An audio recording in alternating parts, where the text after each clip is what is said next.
RJ. Nandito naman po ako para ituro sa inyo ang isang very delightful, refreshing dessert. Isa sa mga inabangan natin kapag kumakain tayo sa restaurant, okasyon o sa hapagkainan ay ang dessert. Dahil ang dessert ay ang bumabalanse ng ating kinakain. Ito ay ang sweet tooth na tinatawag. Ang prepared kong dessert ay tinatawag natin turon hubad de fruta with caramel sauce and cashew nuts. Narito ang ating mga sangkap na kakailanganin para sa ating turon hubad de fruta with caramel sauce and cashew nuts. Ito ang mga sumusunod.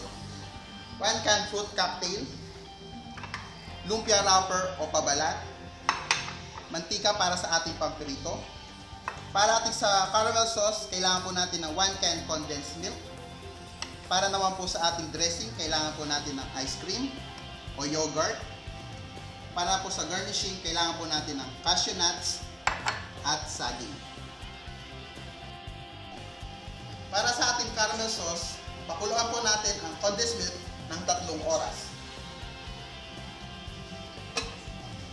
Pagkaraan ng 3 oras, palamigin po natin para gagamitin natin sa ating caramel sauce. Ganito po ang kalalabasan ng ating condensed milk pagkaraan ng 3 oras na pinakuluan. Papakita ko naman po sa inyo kung paano po pagpirito ng ating lumpia wrapper. Ganito lang po. Kumuha po tayo ng kutsaro, ilapat po natin ganyan, at i-deep fry po natin.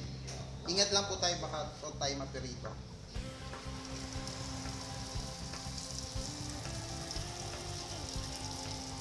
Mga ilang seconds lang po, maluluto na po itong ating lumpia wrapper.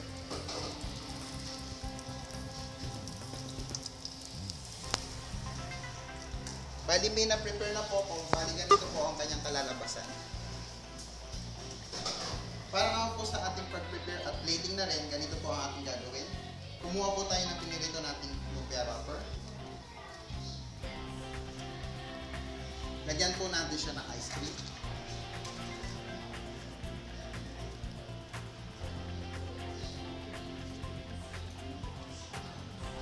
Para naman po sa nagda-diet, pwede po natin gamitin ang ating yogurt.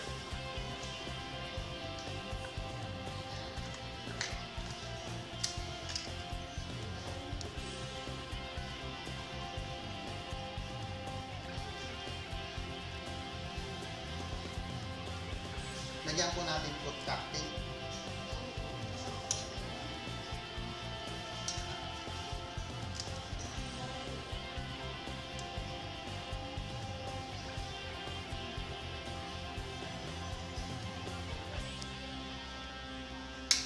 Lagyan po natin ating ginawang caramel sauce.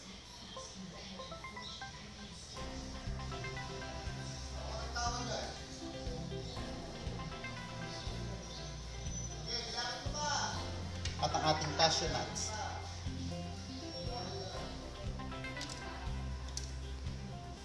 Ang ating saging.